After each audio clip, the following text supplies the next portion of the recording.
Boom. Hello, everybody. Welcome to another episode of Behind the Brush. I'm your host, Jerry Donaghy. Tonight's a special episode. I have my wife and business partner on, Danielle Donaghy. It's going to be an awesome episode. Let's see where it takes us. But first, let's go with the intro.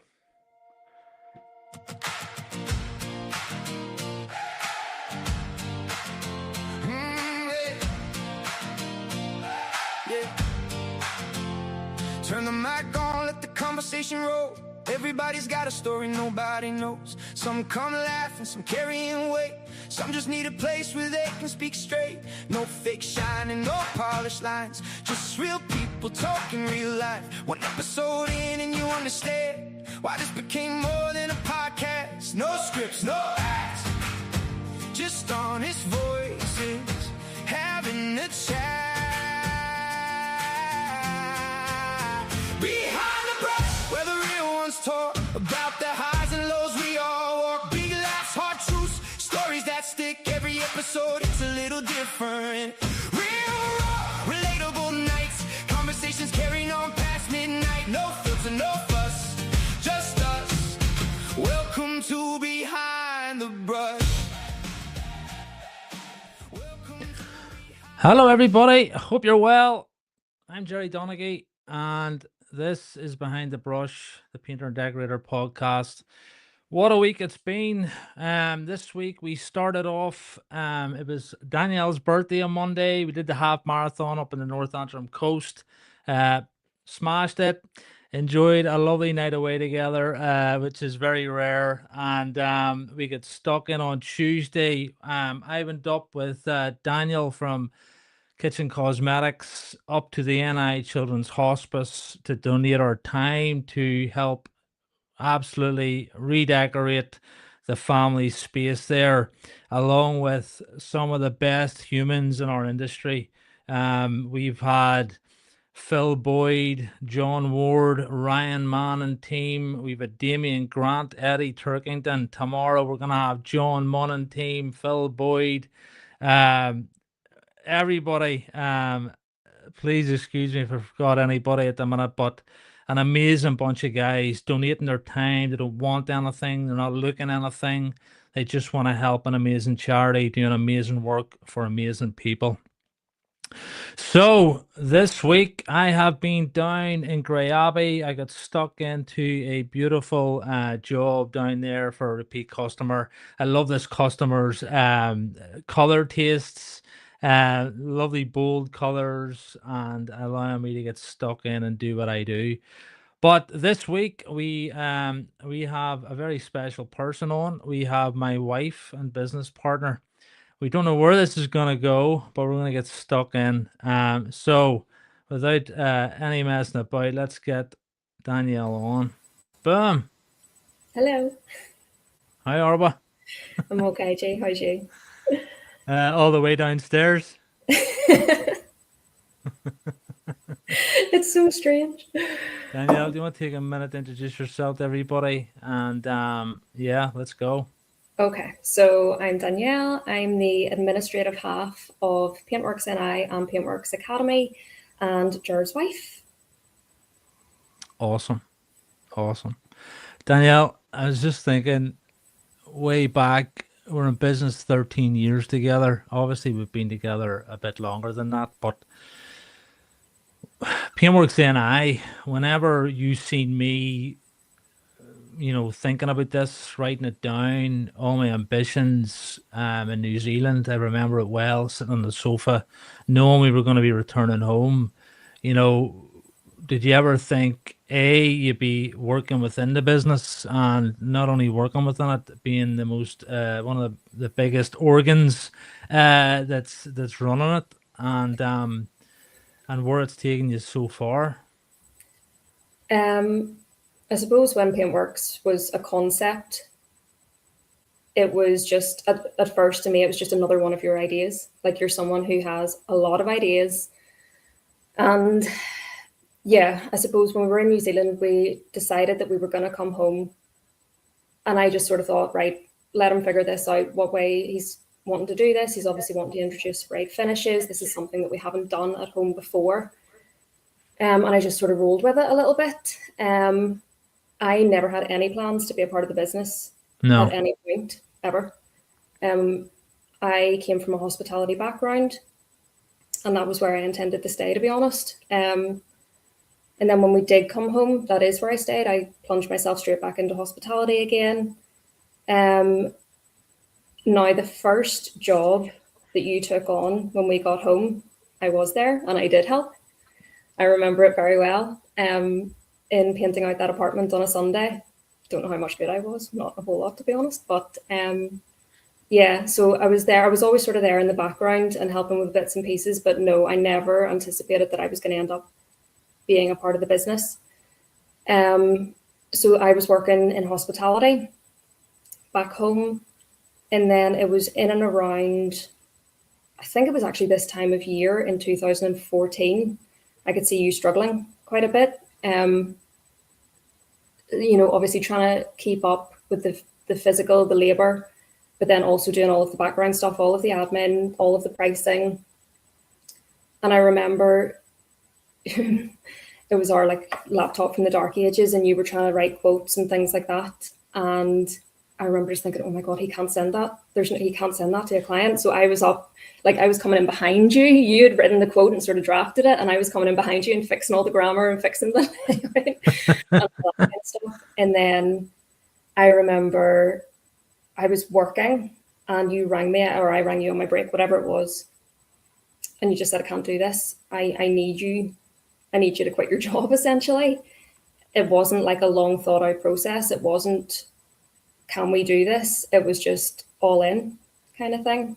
And yeah, I mean, I'd been all in with all of the previous ideas and we hadn't gone too far wrong, like whether it was going to New Zealand, whatever it was, I just jumped in with 2 feet. So that was that. I actually think I had the conversation with my boss at the time that afternoon. Yeah. I think when we go right back in the early stages, we were very much working together when it came to the brand, when it came to the logo, when it came to essentially the vision that I had.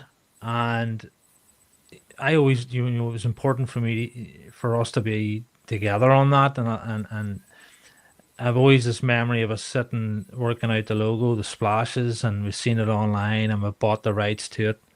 And we were just like, that's the one. And we knew what we wanted. I knew what I wanted. Now the font, the original font's a different idea, but I wanted to be different. But I don't know how it happened, but suddenly then I just went on my own and I went out and went at it. And I sort of personally, it was, leave this to me. I've got this. And you were still working away, but how did that, were you okay with that? What was your thoughts at that time whenever you just seen me starting to bring in all this work and I was still immune at this point, very busy, doing stupid hours. Where were you at that point? To be honest, it's hard to remember. I've never seen you not working hard, if that makes sense. Up until that point, I had never known a version of you that wasn't always, pedal to the metal kind of thing. So yeah, it was then when I realized that you were trying to do so the business before New Zealand, GP Painting. Yes, you were painting, you were running a painting business. It wasn't the most professional version of a painting business. So you didn't need help at that point. When we went to New Zealand, you saw how a professional painting business should be well run and how great it can be. And then I know that that's the vision that you had for coming home, and that's what you wanted to try and implement here. And you did a really good job, but there was something lacking. You know that it's not right when you're working 18-hour days when you're going out, then, you know, you're leaving work to go and price a job to go back to work again. And then you're coming home and you're trying to do all of the admin stuff. So yeah, I'd never known a version of you that wasn't working really, really hard. And I don't know, you said there that you sort of just, you know, leave this to me kind of thing. I'd never known a version of you that didn't do that. So it was only then when I started to see the cracks appearing, that's when I thought, no, this shouldn't be how it is. If everything's so great, this shouldn't be how it is.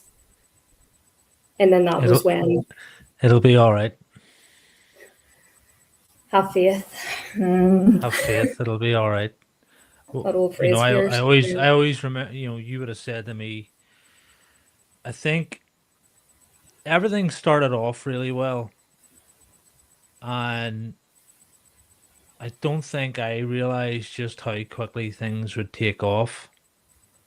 I remember putting all the money back into the business, and I talked about this before, where when I started Paintworks NI, and I say I because that's what it was me, and every penny I made, I was throwing it at advertising. I was throwing it at the Ards Chronicle, North Down Advertiser, Belfast Telegraph, ads, you name it. I think I actually put $7,000. It sticks in my mind in the first year. And you kept saying to me, you know, what are you doing? You know, we're not actually seeing our money because you're just pumping it back into the business. It was just sucking up that much money. And I remember very clearly, I was flat to the mat from the minute we got off the plane in the September right up until the end of January. And I mean, I worked Christmas Eve that night, until 9 o'clock. But I remember in January, it stopped almost instantly. Bang, no work. And thinking, oh shit. You know, all this money's been pumped in over November, December, January.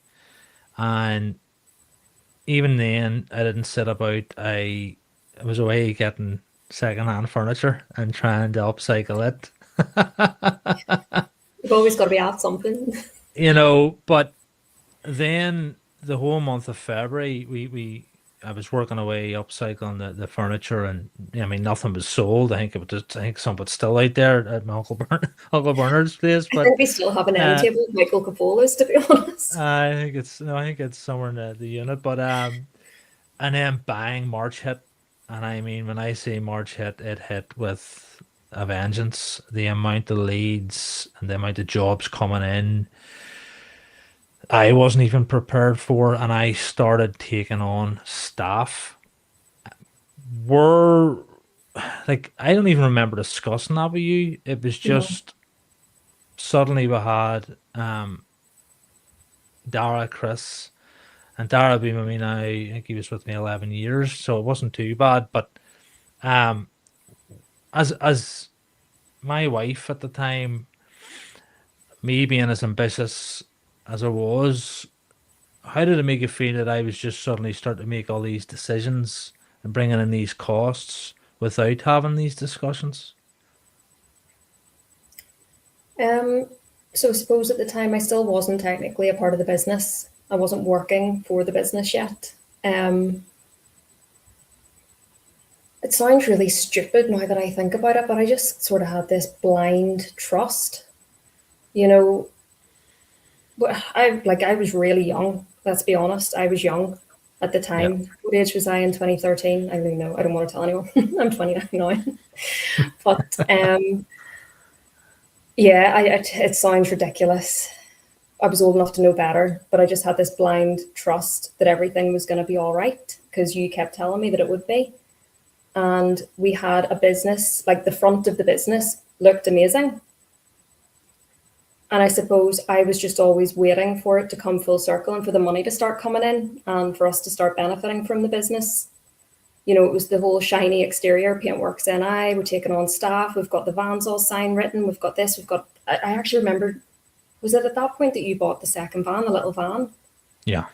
I think it was, wasn't it? And I remember thinking, oh God, we must be doing okay, you know, got a second van kind of thing. Just this blind trust that it was going to all come good. Which now that I'm saying it out loud just seems ridiculous. But yeah, you making those decisions without me, it wasn't something I questioned at the time. It was just, this is his baby. He must know But what he's doing. I'm thinking, of someone out at the minute in that position who started out on their own, who has maybe started a business, and they're sort of going at it alone. And even in the early stages, maybe the first few months, that they already know there's cracks appearing, and their partner is oblivious, and they're not maybe being honest. What would you say to them as someone who was on that side of it? What would I say to the painter or to the painter's partner? Both. I think in terms of the painter, you know if something's not right, you know it in your gut. And speak to your partner about it, because the more you try to hide it, the bigger the problem becomes. The more you try to reassure yourself and them that everything's good, in the background things are suffering and they're getting worse. You know, the longer you take to face that situation head on.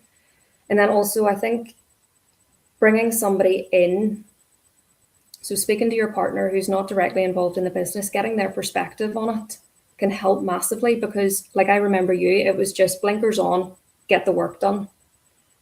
That was all it was. So you couldn't focus on anything else. You couldn't see the wood for the trees. It was just focus on getting the work done.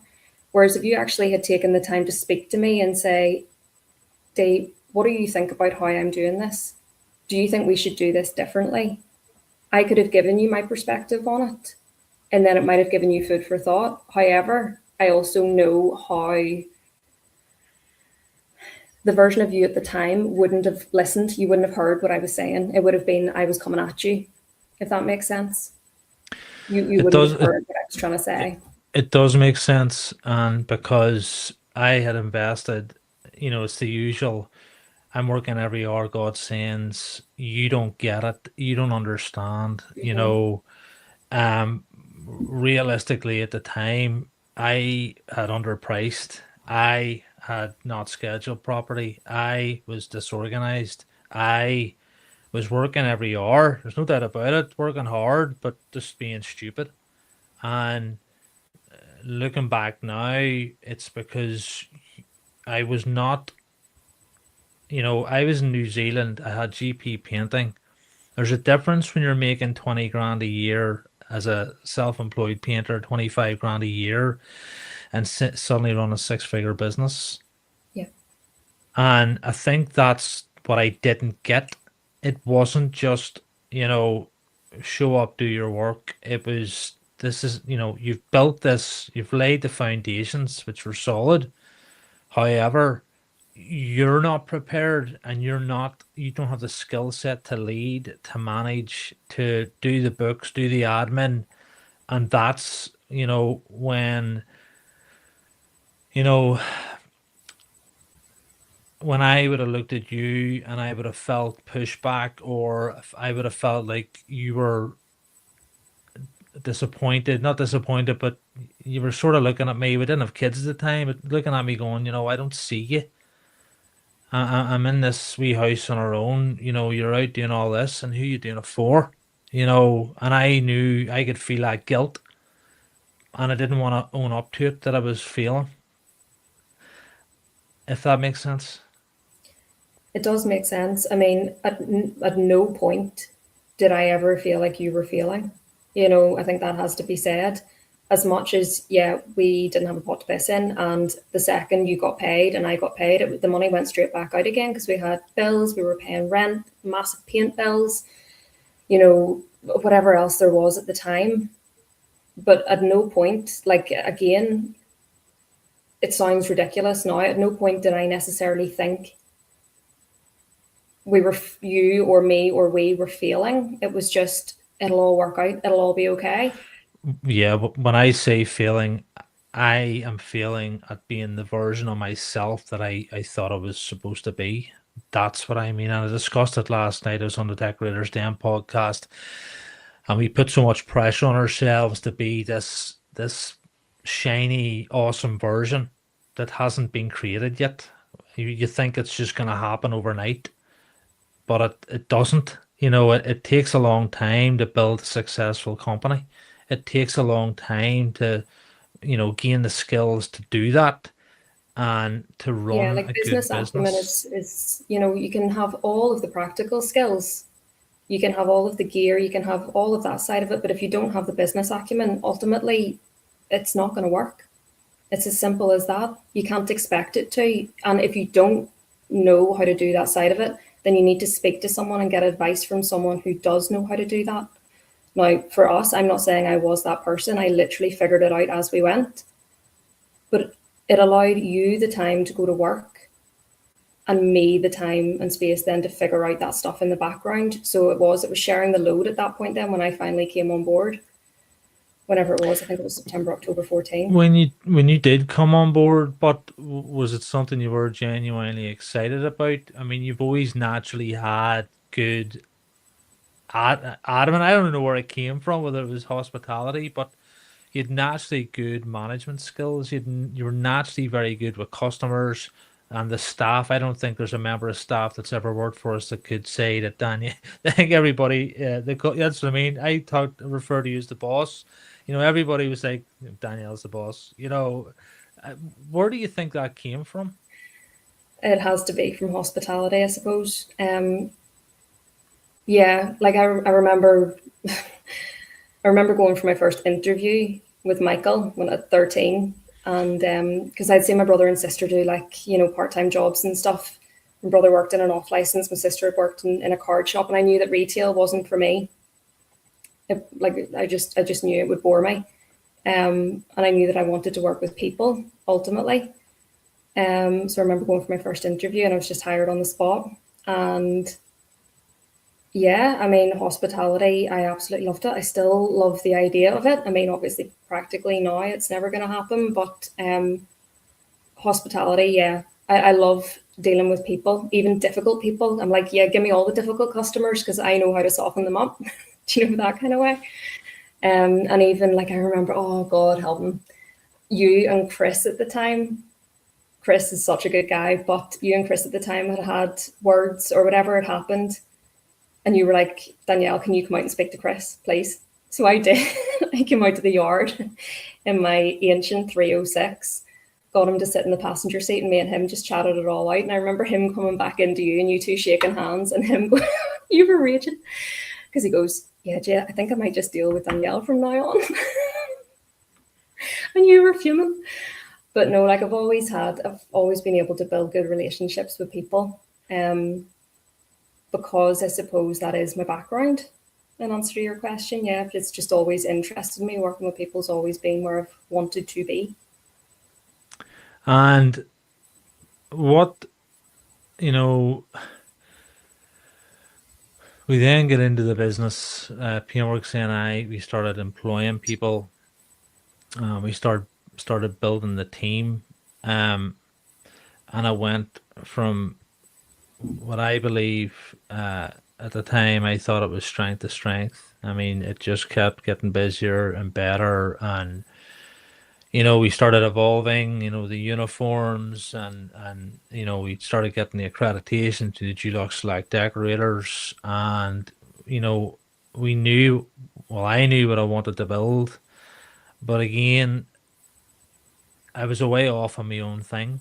And, you know, what does your everyday look like in the business? When people look at you, you would automatically, stay at home mum.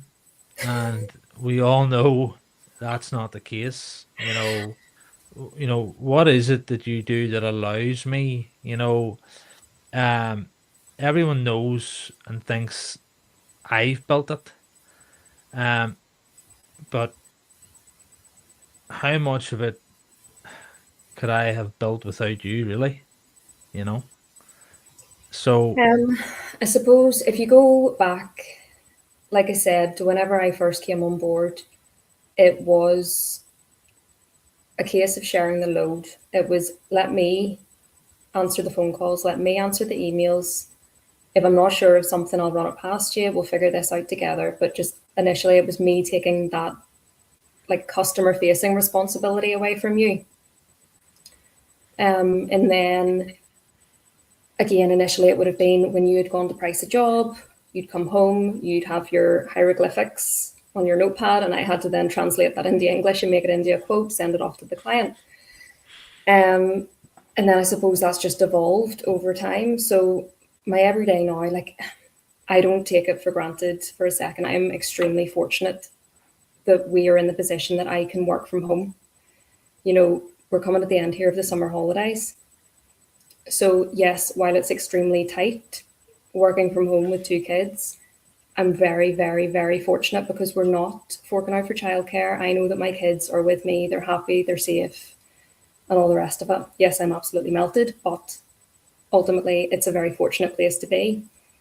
So my everyday now, my role within the business now, if you take it at face value, it's all of the admin. It's the answering the phone calls, answering the emails, invoices, quotations, colour consultancies, wages, payroll, the VAT, the CIS, the tax, year-end stuff, dealing with the accountant. And then there's the other side of it where I don't want to sort of skip too much, but now I am actively involved and have been for a while, actively involved in decision making for the business as well. Do you so ever that think is I? it. Do you ever think I took you for granted? Um, I think sometimes you underestimated how difficult the juggle is, 100%, because when you want something done, I'll put it in the past tense, when you wanted something done, it had to be done yesterday.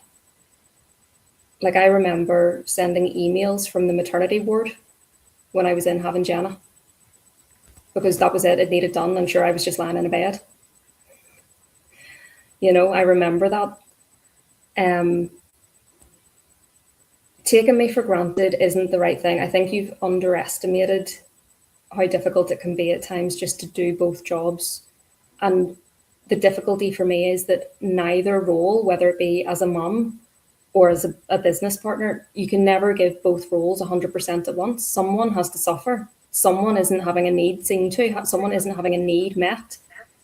And I've always tried to juggle it so that that person is me, you know, so that the kids have everything they need, the family, the home, but also so that the business never suffers. You know, yes, it might take me a little bit longer to respond to an email, but that email will always get responded to. The voicemail will always get picked up if I can't answer the phone immediately.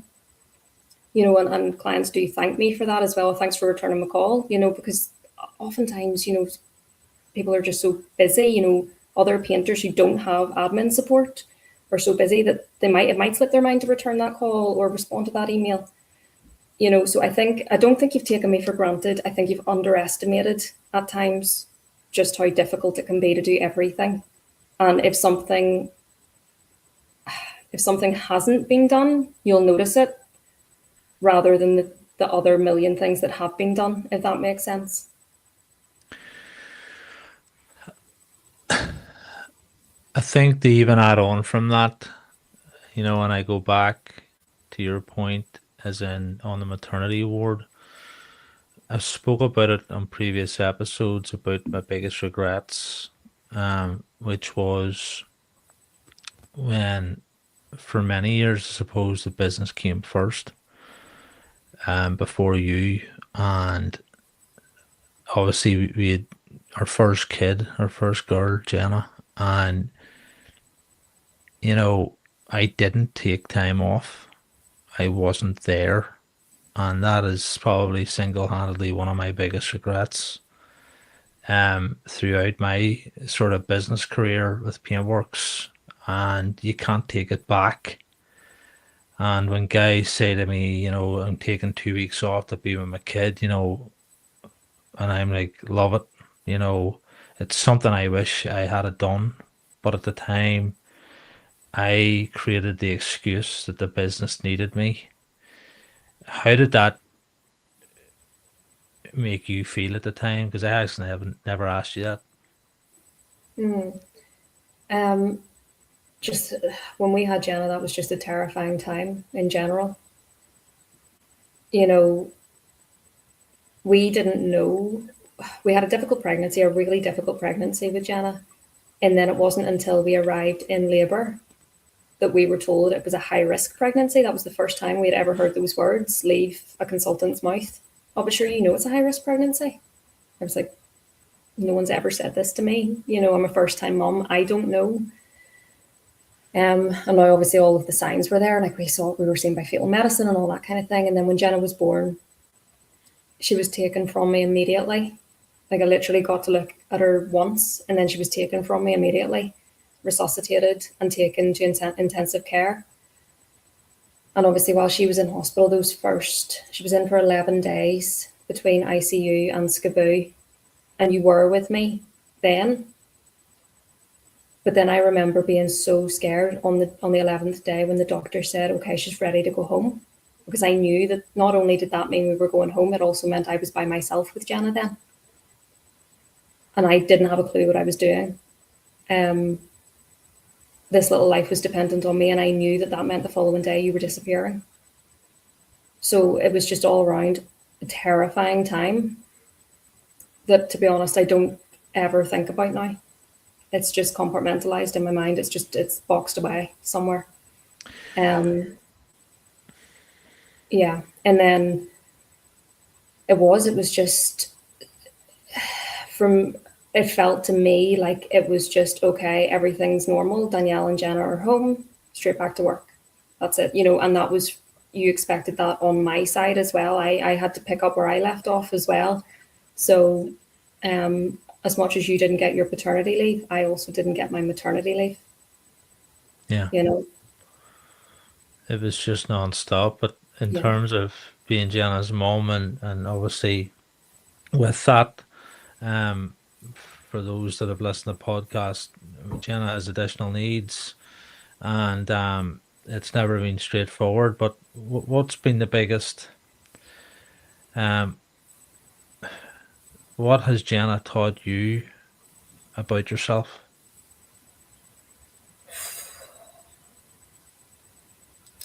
That's a huge question. I think we can both safely say she's made us far better people. Yeah. You can't, when you have a kid who can do nothing for themselves, and I mean zero, when you are their entire world, you can't be selfish. You just can't be. You become a much better person. You become kinder. You become more empathetic. You become more patient. And it also, when you have a child with additional needs, you see how much good there is in other people when they smile at Jenna, when they ask questions about her. But then it's a double-edged sword because you also see the very, very worst of people as well. Like this summer alone, I couldn't even tell you how many times I've been out with Jenna and come home in floods of tears because people just don't have a clue what to do around people with special needs. You know, some people are so incredible and then other people just don't know what to do. And like for anyone who isn't actually sure, just smile. Don't look away. Don't pretend that you can't see that family who's maybe struggling, or, you know, there might be a family who have an autistic child. And yes, you might not have that as part of your life, but that person does. So show some empathy.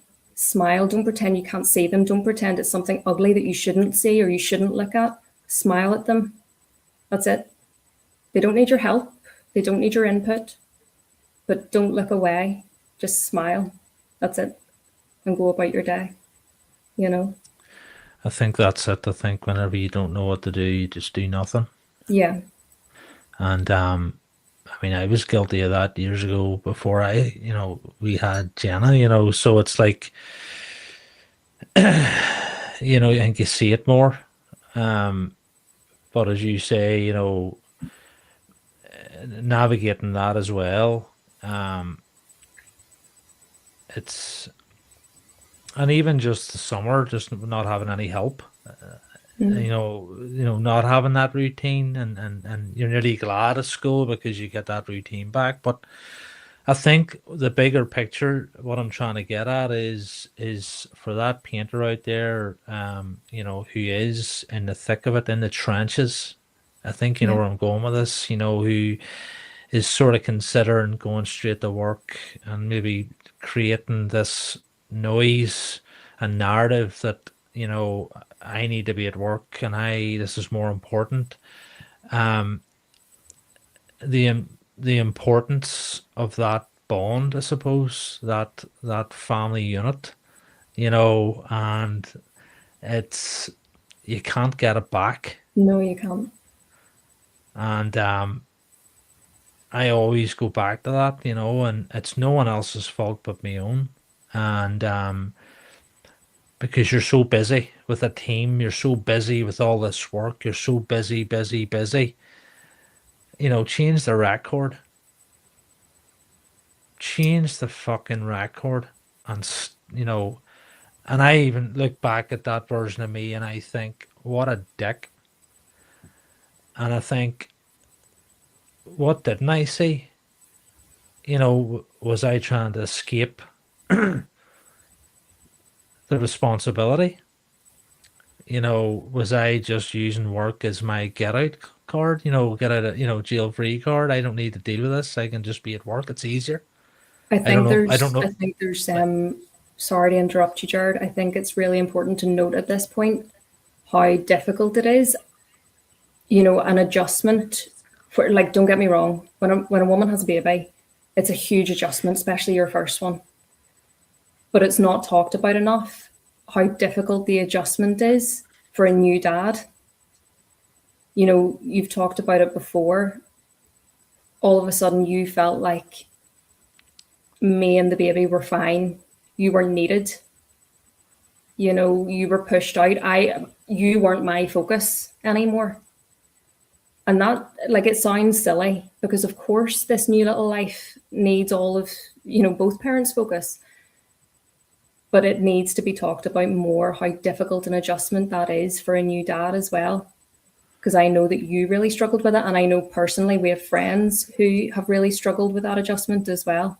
Yeah, I've spoken to friends about this, and only that what they did was I was like that. I was like that too. Where this wee life came in, and I suddenly felt like I'm so. We went and done the cinema. We used to all this free time, and run the business, and you know you didn't have to worry about a whole lot. We had each other, and then suddenly, you're right, you can't go out and meet your mates for beers. You can't just do whatever you like. And this wee life, and you are the most important thing. But then, whenever you were very much, and looking now, you were just trying to figure it out. You were, am I getting the right feeding time? Am I doing this right? Is this right? And it's that, suppose, you just feel helpless. You don't know what to do. So you just, I may as well not be here, I may as well just go to work and bury the head on it and get busy and get really busy. And that's the exact wrong thing to do. Yeah. But you didn't know that at the time. We didn't know any better. But your partner still needs you. Even though, like, say, if your partner's breastfeeding, it doesn't mean you're not needed. She still needs you for support. Yeah. Having a baby is the hardest thing in the whole world. Like, it's the hardest job ever. So whether you feel like you're acutely involved in those early weeks or not, you still have to be there, be present, be there to support your partner. Yeah. We were relatively lucky, G, that yes, Jenna's always had a lot of health issues and things like that, and a lot of appointments and this, that, and the other. But there's so many people who have so many more difficulties than we did, and it's just so important to show up for each other at those times as well, No, absolutely. And I think it's just like this, the ever evolving relationship, isn't it? Yeah. It's whether or not you want to push forward or Run away. you can bury the head and just say I don't need to do anything, or you can accept that you need to change and you need to grow. And the Mm. only way you can do that is to listen and learn and, I suppose ask you, and talk talk about these things. Yeah. Um, you I mean, know, we're also not the same people who we were 11 years ago when Jenna was born. You know, it's a constant evolution, I suppose. Um, like, we're not the same people as we were then, nor should we be. You know, do, so what I'm trying to say is everything is temporary. yeah. You know, when you're in a season, it's a season, that's all it is, and it will pass. Well, that's it. Sometimes you get a couple of winters in a row and you can't see the Yeah. forest for the trees, but it's knowing that there's always going to be a light, and it's partnering up and knuckling down and getting through it and Mm. carving your way. Uh, uh, it's pushing through. There's what's that book I read with Light Buddy? Uh, it's Oh, the carving. forest is the path. The forest is the path. You gotta go through it. You gotta push through. And I just, anyone starting out, it's, you think that you're rushing to get to this end point, this success, this monetary success, but you forget all these wee humps and bumps that are going to happen along the way, and it's your preparedness for them, Mm. which I never was. I mean, when it came hard, but at the same time, we had each other to get us through it. Yeah, But like you what have to. was, Sorry, carry on. no, go ahead. I was just going to say, you know, sometimes when you're in the thick of it, when you're in the trenches, especially with very young kids or, you know, a new business or both at the same time as we did, um, it seems like the easiest thing to do would be to walk away. Yeah. So you have to actively keep choosing each other through it, you know, every single day. There's no point dwelling on the negatives or the arguments or anything else. It's just, no, we started this together, we're seeing it through, you're going nowhere. You know? Do you know that kind of way? You have to keep choosing each other constantly.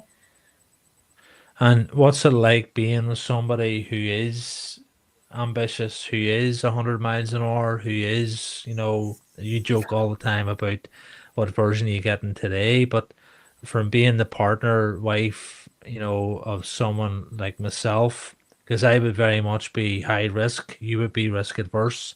Yeah, very Now, different people. over the last couple of few years, I have de-risked, but what is it like, for someone on the other side looking in? Um, I think, yeah, I always pushed back quite a bit. So whenever you had a new idea or, you know, a new goal that you wanted to achieve, I would have always pushed back and said, no, just put the brakes on. We can't do it like this. We can't do it like that. Um, and now I'm learning just to roll with it a little bit more. Um, because ultimately it's something that you have to work through in your head, and you will do that and you'll figure it out. But I can reduce all the friction and the arguments in the meantime if I sort of roll with it a little bit more. Being with someone who is as ambitious and passionate as you are, it's not for the faint-hearted, Jay, I'm not gonna lie. Well, that's why I'm asking. I'm asking because I'm thinking of, maybe somebody's partner out there who, or maybe a painter that's listening to this during the day at work and is going 100 miles an hour. Like me, I started a cleaning company. I had a driveway sealing company. I wanted to have, Paintworks NI, and then it's an academy. Then it's, Jesus, the podcast, I'm trying to think of someone who, again, who's like in that position too, where you've got 100 thoughts an hour, um, and you're coming home to your wife or your husband and saying, "Right, I'm thinking about this, this, this, and this." How does that? for somebody that's maybe, as I said, risk averse, or just wants to bloody chill out and sit down. You've come home from a busy day, you've been working, dealing with the kids. What's it like, being in that the other side of it? Absolutely exhausting at times. But I think that's that's where the communication thing comes in. It's like we have got much better in recent times. At like the second you walk in the door, if I'm at a 10, energy wise, you'll know straight away. You Yeah. walk in some days and you're at a 1, and I can see that. So I'll pick up the other 90%. There's days that you walk in buzzing with all these ideas and you've had a great day and you've had great chats with other painters all day long and you're buzzing and blah, blah, blah, bouncing off the walls. And you can see that I've had a shit day. So we're getting much better at sharing that load now as well and communicating that. That wasn't always the case. No. Our communication wasn't always as good as it is now, is what I'm trying to Why, say. why do you think that was? Why was the communication not there? Yeah. Why do you feel, did you choose just not to, challenge me, or say nothing? Was it easier to say nothing, or was it on my end? Was I maybe just, again, not including you, or why do you think that was? Yeah, I think it's probably a little bit of both. I think it was just you were doing your thing, I was doing mine. I was trying to do my work at the same time, but also, like, I also would have required your input too much with work at that point as well. Whereas I don't, like, I can, I know the right calls to make now, if that makes sense. But yeah, the communication wasn't there. You were doing your thing, I was doing mine, and yeah, it's a terrible personality trait to have, but that I will shut down if I'm struggling with something a little bit. It's easier to say nothing, be quiet, and just keep on trucking, and tomorrow's a new day kind of thing. It's not a good thing. It's just a personality trait that I have, and I Yeah. think it's taken a lot of work on my part to communicate better as well and to let you know how I'm feeling, because the other thing is you're not naturally empathetic in the slightest. Like, we've had these conversations even very recently about being able to show empathy, and you are a proactive solution finder. So if you ring me or I ring you and I'm talking about my shit day, or I've got this problem, or I can't figure out how I'm going to be in 3 places at once tomorrow for the kids, you're like boom, boom, boom with the solutions. But sometimes, again, this is a conversation we had literally a week or two ago. Sometimes you don't need, I don't need a solution. I just need to vent, for you to listen and to say, I'm sorry you've had a shit day. There's times I'll ring you and I do need you to help me figure this out. I do need the solution. But again, you're getting better at recognizing when that's the case and when it's better just to say, Dee, I'm really sorry that you're having a shit day. And that's that. So I suppose it's sometimes mistaken providing financially for the family, with being a good husband. Yeah, I think it's blurred lines, isn't it? That's, You get so caught up, and you forget that you need to turn the business off, the business juror or the business person, and actually show up as a husband and as a yeah, best friend. yeah, And um, I think I would like to think I've got much better at that over the last few years, and I think, again, it all comes down to communication and being honest with yourself. Like, I knew I was being a dick husband. I knew I was being, I feel like maybe I wasn't being, you know, because maybe things weren't going as well in the business, it sort of brings you down naturally, and then you forget, you don't want to, maybe bad days, you don't want to show up as a good husband, or as I suppose it's, you just forget that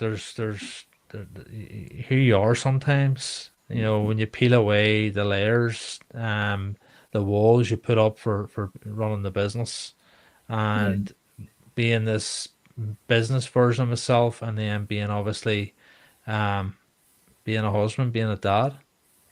I also think there's like a generational thing there as well. You know, you and I both have dads who are old school in terms of their work ethic and at times in terms of their beliefs, as in, you know, the man is the provider, you Yeah. know, and we both grew up with that.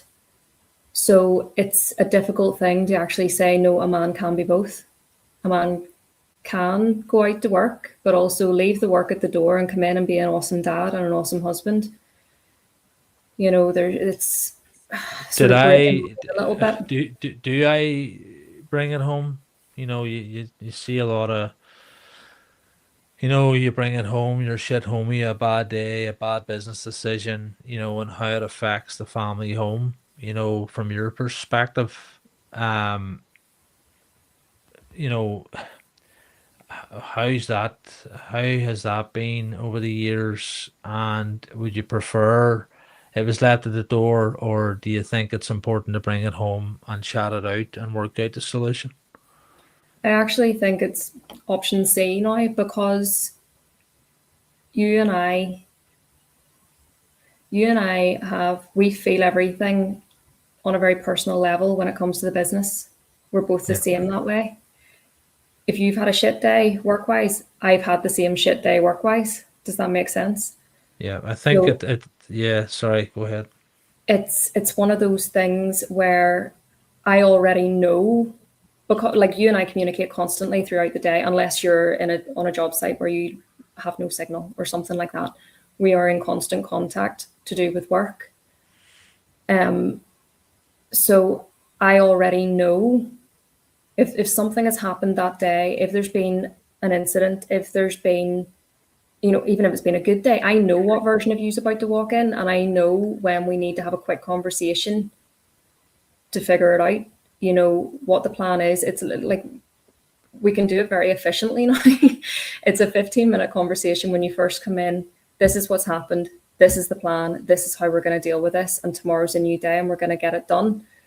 You know, so in terms of leaving it at the door, it's not always as black and white as that. You can't always do that because we are a husband and wife and we're business partners as well. So it can't be as clean cut as that always. I'm just thinking, you know, I know for a fact when I would have come in years ago and it would have been, I know my mood, like everything changed within the household, you Oh God, know, yeah. bringing in the stress, bringing in someone didn't show up for work, bringing in, you know, that invoice wasn't paid, or somebody painted the house the wrong color, and you would come in and I would see just the vibe of the house go from this wee happy home to this no one wants to speak in case they upset dad, or you know they knew I was having a bad day and you feel like shite. And you know the importance of, you know, remembering that there's always a solution, and the important thing is discussing it, airing it out, and approaching it the next day. Tomorrow's a new day.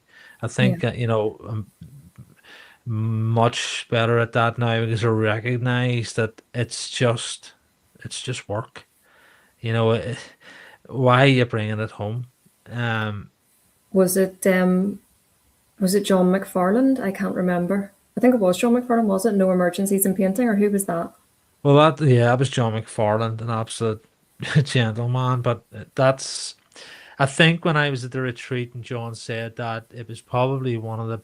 It just struck me. I can't Mm, explain it. I was just like, that is so true. You know, there's nothing that can't be fixed. no. It's whether or not you want to fix it, and it's whether the customer is just gonna say, "Yeah, no problem." Like it is what it is. Shit happens. We're not. No one's perfect. We all make mistakes, and it's yes, we maybe can't fix it or they can't sort it right away, but it's your willingness to fix it and And it's willingness. your willingness to admit that mistake has been made in the first place. Yeah, and again, it's ownership. it's like all those times where things went the shit hit the fan, where you're I would come home and say, look, Dee, I'm working the weekend, or I'm gonna have to work the next week for free to fix this. This Mm. has happened, and that effect that it has on family life. When you are again in the trenches and having that support. Um, Yeah. so I think just that. I think if you're carrying a load, it's so important to chat it out with your partner, whether you're in business with them or not. If they're not, air it out, have a chat, explain what's going on, and come up with a plan. There's nothing that can't be fixed, and there's nothing that can't be made easier by dissecting it to what's a real priority. And usually the solution is much easier than the problem. 100%. And as a very wise woman once said, and you know who it is, a problem shared is a problem halved. And it's so true. Like, by the time, you'll still ring me and be like, I can actually tell by your tone when I first answer the phone to you sometimes that you're about to speak solidly for 15 minutes and all I have to do is listen, Yeah. because you need to just say whatever it is that's going on in your head. Again, it's going back to that thing where you don't need me to find the solution. You just need to get it out of your own head. It's the same as someone who needs to write a problem down to be able to work it out. You have to vocalize it. So I'll lift the phone to you and you'll speak solidly for 20 minutes and then go, okay, thanks, bye, and put the phone down, because it's out of your head. You didn't need me to respond. You just needed it out of your head. You see, I think it starts in the gut. You know the answer. You know what Yeah. needs done. It's whether or not you have the balls um to actually do something about it. And the sooner you act, the sooner you overcome. And when I do that, it's because I when I'm talking, I can realize how ridiculous it is keeping it inside my head. Mm-hmm. And I know what I need to do to fix it or implement or overcome. Yeah. And I talk about going for a run as well, or a walk, exercise, Mm. rather than sit and dwell about it or during your dinner on your phone, and letting this small problem or thing start to become this big thing in your head. Go for a run, go for a walk, and actually dissect it, think about it, and I always come up with a solution, and I always feel better because right, tomorrow this is how I'm going to approach it, and it's Yeah. actually you that always says, "Gee, I think you need to go out for a run, or I think you need to go to the gym." It's nearly like that you need to go work this out, and this isn't the place to do it. Exactly. I mean, again, when you feel or when I feel a certain way, the whole family feels the brunt of it, and that's not okay either. But it's a case of figuring out the solution together. Like, we're actively trying to teach our kids that when there's an issue, we talk it out, we'll find the solution. There's always a solution. And sometimes as an adult, it can be difficult at times to remember that. You're actively Yeah. teaching your kids these things, but we could do with taking our own advice at times as well and just taking the time to find the solution, because the solution is, you're right, it's always easier than the problem. It's, do you Yeah. want to put the work into making it right? Yeah, absolutely. And I think whenever you building that muscle of saying no and making them big decisions more efficiently. And I suppose that, you know, I think I used to carry so much emotion with all the decisions I made. I wanted to be everything to everyone. I wanted to help everybody. I didn't want to say no. I can't do that job because I was scared of someone else getting it. But as I suppose, evolved and progressed, I recognize that um, the more efficient you are with decision making, Mm-hmm. and where you waste time thinking about all these decisions, it's just unnecessary. Is this going to serve me? Yes, okay, move forward. If it's not, why you even do anything about it, and why you letting it into your head? Yeah. You know, is this person who's constantly messaging me and ringing me during the day and being a princess and looking my attention all the time and causing me grief? Why am I tolerating this? Yeah. I don't need this. Get it out of my life. It's You like know, when you Tony, I think it was Tony, wasn't it? Tony Pearson Young, the power of saying no. Like when you are able to say no, it's powerful.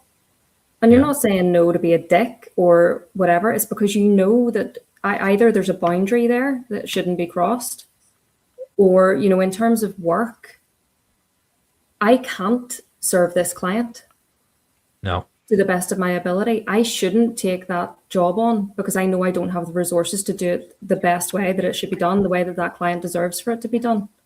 yeah, The power of saying no, it's a very real thing, and it's applicable in personal situations as well. If you are in a social situation, you don't have to go. Say no. If that person or that situation makes you uncomfortable, say no. And to be honest, that's something that I've only learned to do in my 30s. I think yeah. like I've always been a people pleaser and just gone along with things that made me uncomfortable. I suppose that comes back to the early days of the business too.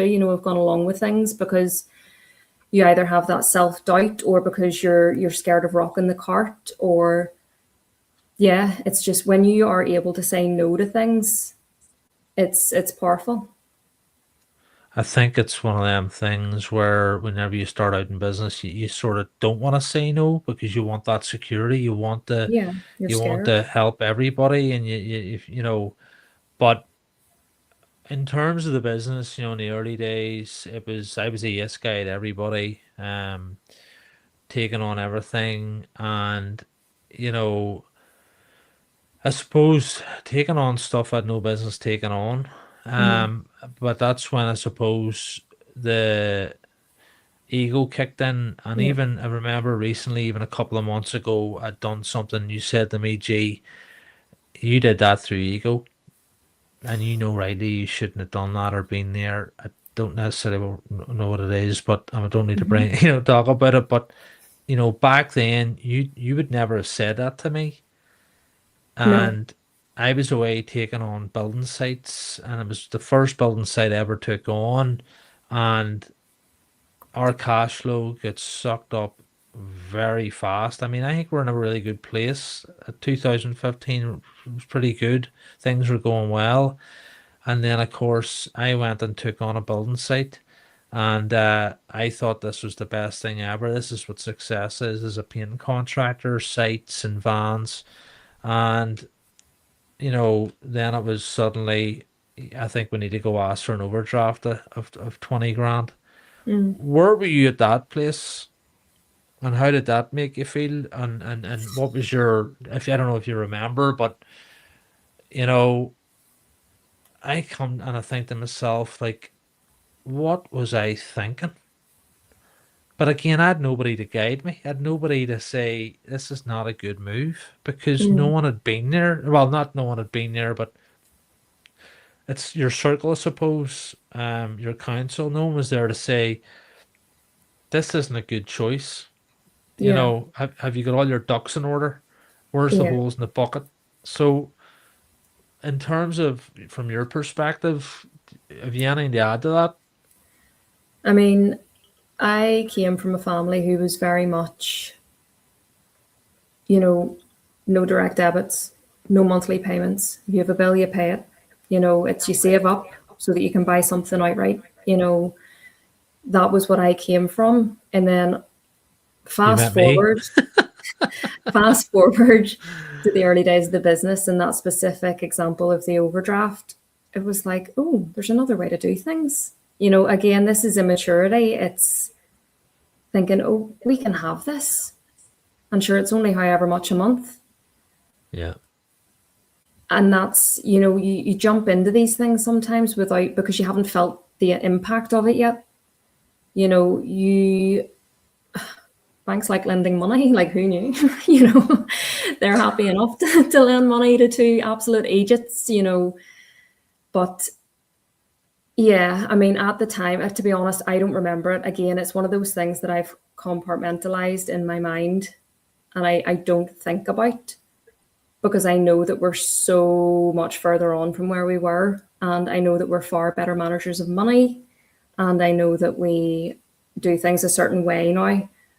But again, it was just that, okay, so we can actually have all this, and we've only got to pay this per month. You know, you don't think about the work that is involved in finding that monthly payment and That's what we're right. going to have to do to make sure that we don't default on the payment. You know, it's it's just that that carrot is dangled and you decide to go for it, you know. I think it's, I never actually thought about what could go wrong. Mm, I just thought about what could be right and what it would look like to maybe just be that guy, that dream of owning the biggest painting company and the most men and the big banners across Belfast, and just this, I suppose I'd made it, once I had this big company and yeah. I was young The and I ego. was Yeah. the ego, but at the same time you forget, that one decision on a Monday can stick around for 5, 10 years. You Yeah, know, 100%. that Especially one, financial decisions. yeah, that one financial decision of taking on a large site you can still be paying that back 10 years later, if it's the wrong decision, and you're not equipped, or by taking on these financial commitments. Um, so it's I suppose anyone listening, just recognizing what you're saying yes to and what you're going to say no to because of it, and also the financial implications if it goes tits up. So making sure that when you're making these important business decisions, to have somebody to bounce them off. Are they a good choice? What can go wrong? And can you afford to fix it when it does? And the implications that will come with it. And generally, you'll make better choices by doing that in every decision, not Yeah, just, so you know, sorry to interrupt. What I would say there is not everyone, like, we didn't have that person, or no, we maybe didn't want to approach the people that we should have approached at the time, yeah, because we knew what we were going to be told. This is a stupid idea. And so we chose maybe not to approach those people. But what I would say is, if you're someone who is looking at these financial options, there's nothing wrong with them if you can afford to deal with the consequences if something goes wrong, as you say. But what I would say is, lift the phone to someone else in the industry who you think might have been in that situation, bounce it off them. If you don't have that person, in your family circle or a friend, then go sideways, speak to another painter, speak to someone who has done it already, and either will tell you their own experience, or you can tell them your full situation and they'll be able to say, listen, if I was in your boots, I would do this or I wouldn't do this. Go yeah. sideways if you can't speak to your actual family or a friend or whatever. Sometimes an outside perspective is far more balanced as well, because there's no emotion involved. That's what I I would think say. the importance of time and taking time to actually think about, it's like those couple of big contracts recently that I turned down and Mm, ended up giving, saying no to. Even though one of them is one of the biggest private houses I've ever looked at in my life, yeah, and great rates, but I had the maturity to say no, and it yeah, wasn't for us because the commitment involved. Yes, you can look at the top end, you can look at the gross figure and think, holy shit, this is insane. hmm, But it's looking at everything that you're not seeing and the commitment involved and what you're giving up and how much of it's going to take out of you. yeah. So I it's think, stuff like that I never considered back then. It was just, it's getting done and we'll deal with it on the way. But it's not me that's dealing with it along the way. It's you, it's the kids, it's family. and staff. Like, people don't talk enough about the consequences and implications that it has on your team, and Mm, why you lose good members of your team because of unnecessary pressures and stress. yeah. I mean, I think it's silly to assume that you won't be tested on this stuff. You know, you've maybe made the mistakes once or twice in the past. You will be presented with these opportunities again, and it's a little test. Have you learned from what happened the last time? You Yeah. know, there's nothing wrong with saying yes to the opportunity and then going about it in a different way to how you handled it before, and doing things the right way, the organized way. You know, if it makes good financial sense for you this time, are you equipped to deal with it if something goes wrong? There's nothing wrong with saying yes to an opportunity if you've learned from what went wrong the previous time. You know, little tests crop up all the time. Like you mentioned a particular event fairly recently that I told you afterwards I knew that you did out of ego. But I also said to you, I purposely let that happen because you Yeah. needed to figure that out for yourself. Yeah. There was no point at the time you wanted to do this thing. And I knew why you were doing it, knew that it was a poor choice. But I knew that if I told you that there and then, there was going to be pushback. And I was just like, no, this is where I'm sort of maturing a little bit. And I'm able to say, no, this is low stakes. Let him figure this one out by himself, you But know? And you again, did. You came yeah, home and you said, yeah, that's that. yeah, but that is it, isn't it? It's just a constant, and Yeah. you can either say yes or no, and you've got those fork in the road moments, and it doesn't define you, but you can either say, that isn't me, and that's not the direction I want to go in, and I do have a choice, and I have the control, and if you're unhappy with something or the direction you're going, again, you can say, no, let's stop that and reevaluate. Yeah. And it's having those little internal conversations as well with yourself. You know, does this align with what I want to do? Does this align with where, you know, with my kids' needs right now? If I say yes to this opportunity, can I guarantee that my family won't be impacted? You know, it's those little internal conversations as well before you sort of take it to your partner or whatever else, you know, having a little check in with yourself, I suppose. Why do I want this? You know, sometimes it's just a human instinct just to go, yes, I want that. I want to Yeah. do that job. So take a step back. Don't act on that emotion initially and just go, but why do I want this? What's my reason behind this? Yeah. Does it align with my values now? Yes, it aligned with them 5, 10 years ago. Does it still align with this version of me now? Yeah, it's so powerful. It's just taking the time and even just writing it down, right, in a calendar, right? If I take this job on, it's going to take 4, 5, 6 weeks. I'm going to have to outsource resources, or I can do 2 or 3 smaller jobs that's going to make me the same amount of money, and I can do them on my own or with a member of staff. It's sometimes just I suppose it's just taking time, It's and and and, patience as and well, the which it has to be patience, learned. You know, and you're going not. slow. Yeah, I don't know anyone who's just born with this. You know, this patience that you need that to to equip you to run a business. Yeah, but it's a You want, muscle, isn't it? yeah, it has to be worked, and you know, especially like in the early days, you're talking about we were booked up because we said yes to everything. You know, and then the shock to the system when the work dries up a little bit. Well, we didn't have a contingency plan. You know, we didn't have the patience to say to that client, you know what? It would actually be far better for both you and for us if we put you into that first week of January instead of squeezing you into the last week before Christmas.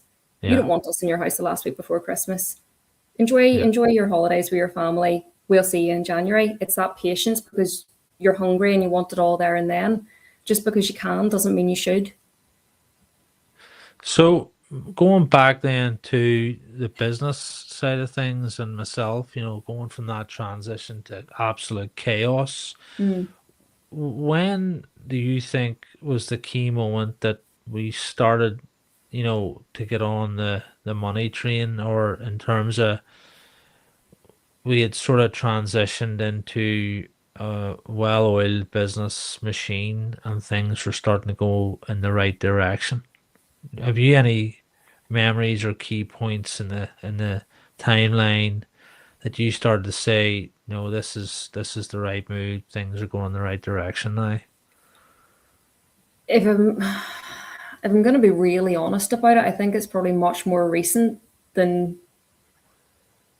you or anyone else might think. I think it's a very recent thing. Like, don't get me wrong, for the last number of years, we've got organized, we've known our operational costs, we know how to price work, we know how to do that. But if you're bringing all the money in, you need to know how to manage it. And I think the management side of it, we've got good at just in the last couple of years. Yeah. I can't pin it down to a particular project or a particular moment. Again, it's just that maturity. You're looking at your bank statements going, shit, we made, nearly six figures of sales last quarter or last month, whatever it happens to be, on the big commercial stuff and whatever else. Where's it gone? That's when you know there's something wrong and you need to take a reset here, if you can't figure out where your money's gone. So that works, both within the business and personally. I know that personally, for us, one of the huge changing points was, like, you and I read very different books. Let's be honest. You read business related books and like management and philosophy and psychology and all that kind of stuff. I read fiction for pure escapism because that's what I enjoy to read. Yeah. But there was a particular book. Well, take it back a step. I had started following someone on social media. And to me, it just made perfect sense. And it related back to the lessons that I was taught as a child. It was just common sense with money and, not going into debt that you can't afford. Not, don't buy something if you can't afford it. Just all these common sense principles. And then you read that person's book and you came up to me and you went, "Dave, you've got to read this book." And I said, "No, I'm not reading one of your books. No, it's not for me." And I completely brushed it under the carpet. And then I did read it. And then that's the moment that you and I got aligned completely. And that hasn't wavered since, I don't think. I can't remember when that was. Was that a couple of years ago? Yeah. I think if you go back, I was very much 10x. I was very much, high risk, fucking, if I thought it was a good idea, we went for it. It was about making as much money as quick as possible. It was about buy this, going out buying equipment. I just didn't give a shit. It was just, if it needs bought, it gets bought. It is what it is. But Danielle, I think your videos froze. It has done for the last while. I just thought maybe, I think Baz has just let me know there on TikTok. I don't know if there's anything you can do. Maybe go back out and come back in again. Will do. Give me a wee second. Good man, Baz. Thank you. And on that note, everybody, I was on the Decorator's Den podcast last night with Baz and Sean. It's coming out on Monday. It was the best crack. Two great lads, and it was funny. I think it went about I think it went on for about 2.5 hours, 3 hours, something like that, and it was just a great crack. So it'll be out on Monday, folks. Hello. Hi. You're back. Happy days. Thanks again, Baz. So what were we talking about? And when we finally got aligned in terms of money, you had always previously been the 10x guy. Yeah, so in terms of me being that 10x guy and wanting, we took the business to almost $1 million in 2023, and I always wanted to have a £1 million business. I wanted to hit the £1 million. It was just something I wanted from when I was a kid. I also wanted to be a millionaire. I wanted to be this, that, and the other. And I think I never had a plan. I think that was one of my biggest things. I never had a plan. And I think you need the plan. You need to know what you're doing and why you're doing it and what it is you truly want. I've spoke about before, as you know, Danielle, in previous episodes about in 2023, I was my most miserable. It was our most successful year. We got up to 22 lads at the time. What did you think was making me miserable? And on reflection, going from, you know, such a huge year for us monetarily, the business, the guys, the projects, and what often one might look and say, he's starting to downsize, he's failing. I come away from that as being one of the biggest mature decisions I probably made in my career. Not knowing at the time, of course, looking back now, but from your perspective, and I don't know if you remember me sitting at the stool in the kitchen, and I remember you looking at me going, "What's wrong? Are you okay?" Now, to anyone else looking in, they would go, "What is your problem? Look at everything that's going on. You're flying." Well, and we've never actually discussed this before. So, from your perspective, what did you think was wrong, or what did you think was making me miserable? Um, I think it's worth noting that that year you spent the majority of the year, probably about 80% of that year, away from home. So I think a lot of it probably had to do with missing, it's that as much as we were in constant contact, you weren't seeing your kids every night. You weren't there for bath time and bedtime and, all that stuff, that human connection. You spent a lot of it quite isolated. You were surrounded by people in terms of a huge team and leading a huge team, but you were very isolated at the same time. Yeah. And then, like, I don't want to word something carelessly either, but some of the people who were involved in the business at that particular time maybe weren't, you know what I'm getting at? I think we're not gonna go down that road of, at the end of the day, it's on me, and every decision I make, whether I think it's a good decision for the business, bringing in more resources, bringing in and taking on more work to facilitate them resources then, because running a 10-man team or a 10-person team and then running a 20-person team is completely different, and it requires another level of experience, another level of organization. So, but I'm talking about, for me, because of those early years and all those silly mistakes and lessons that made me who I was in 2023, I think it was having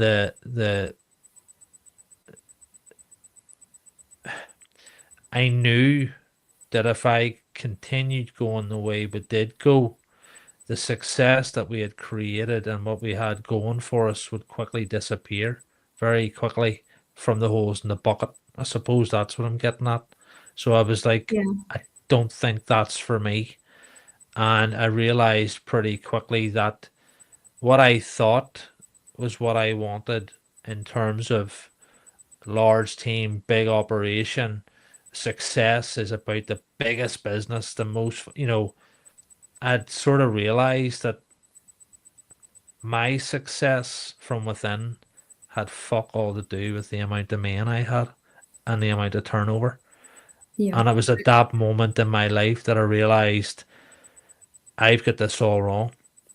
And I've actually sat and actually gained some clarity to the fact that success comes from within, not from without.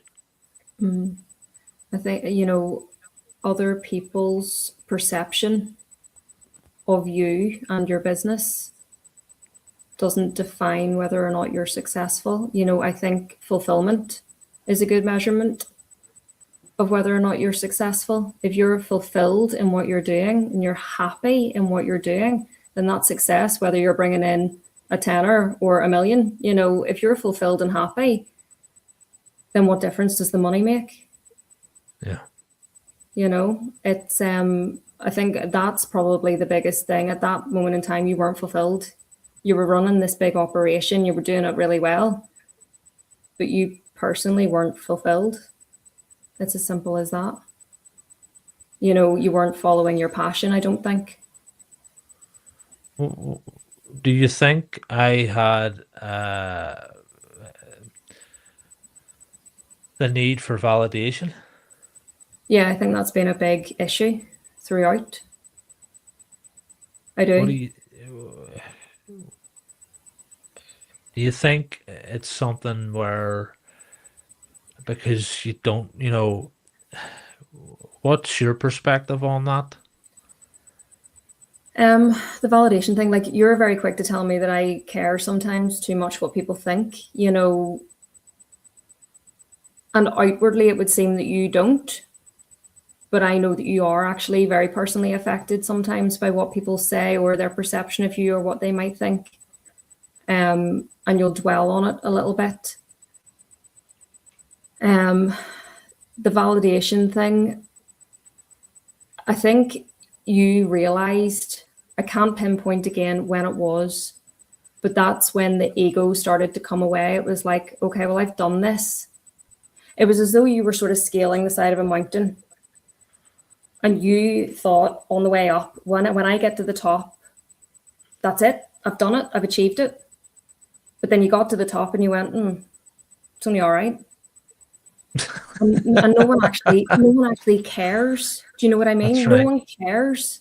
That's It's right. like It's like buying a Ferrari, and you always wanted that Ferrari, and you get on it, and you realize that people aren't looking at you in the Ferrari; they're just looking at the Ferrari, thinking of them being in it. That's the thing. Or like I said to you even last week about your stupid sub-2 half marathon. I was like, gee, the only people who care right now are me and you. You've busted yourself and no one else cares.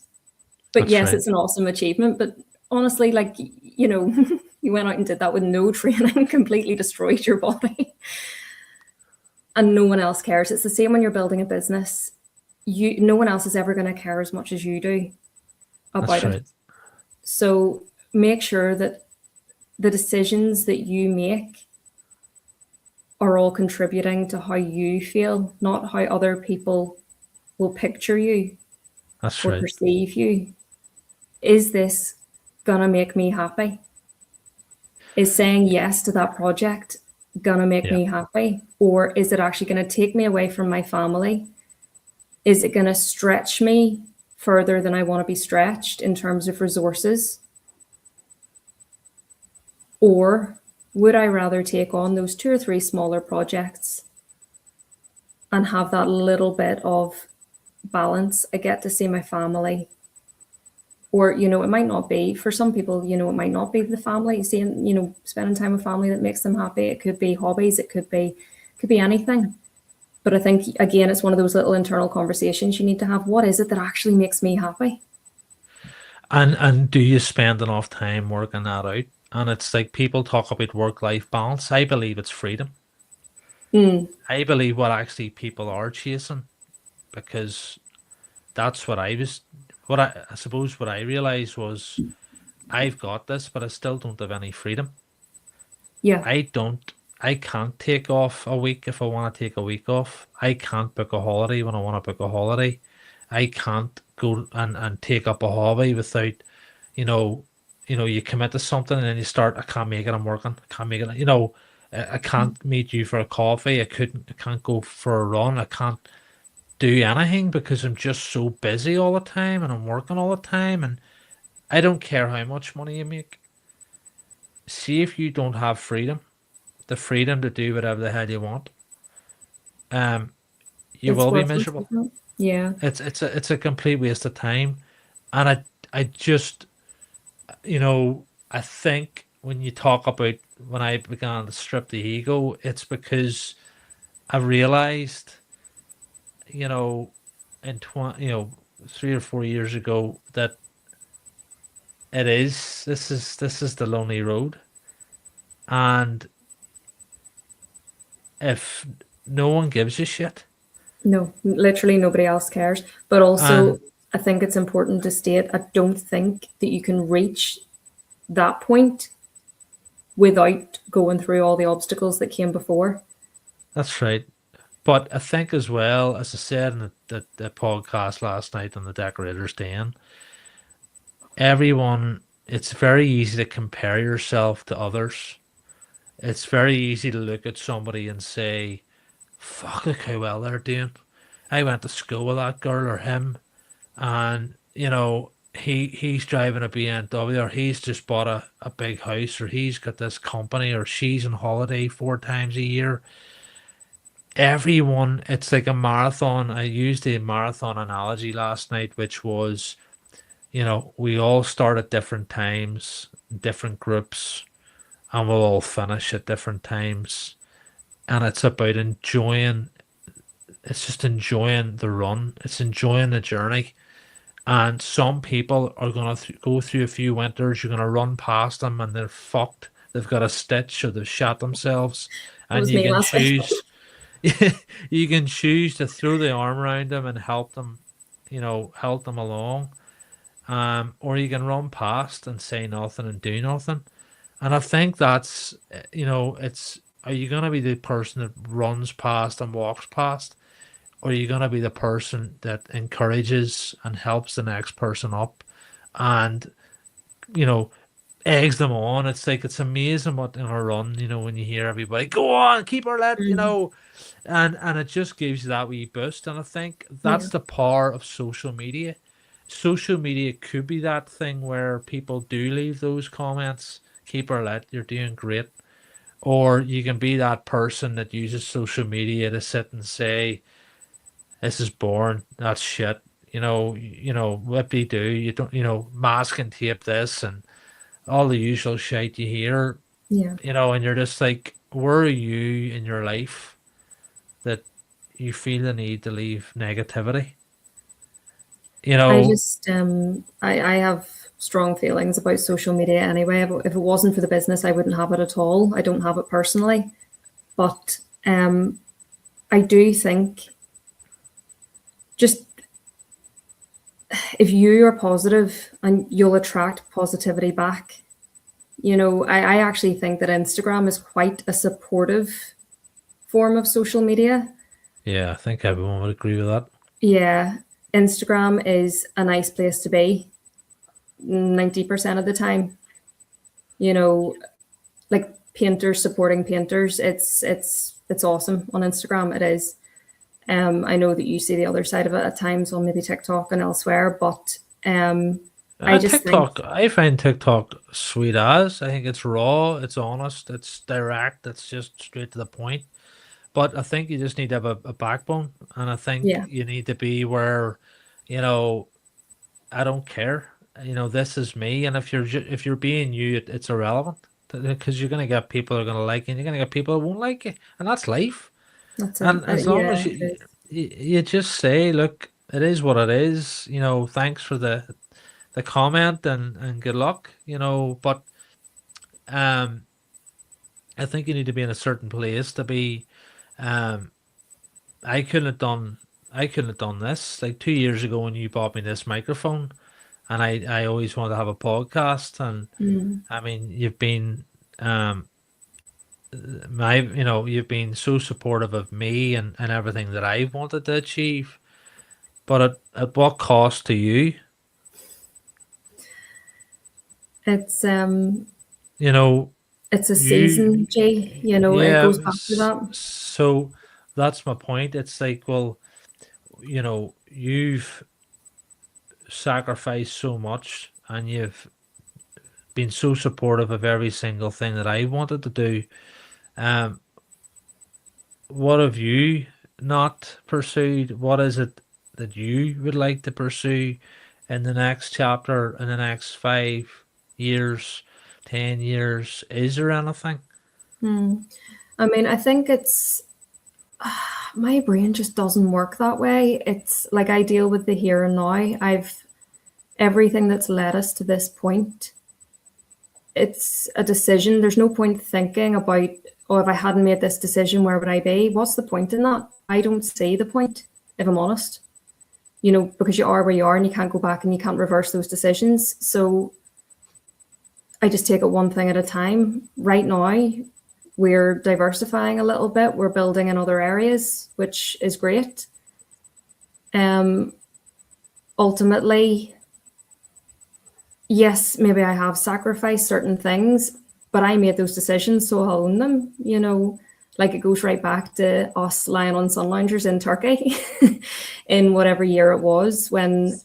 So I had just done my A levels and got great grades, got my first choice university, and we then started off on holiday to Turkey. And Mum rang me and said, "I've got Queens on the other phone, Danielle. You have not accepted your place, and they need to know right now, do you want it or not?"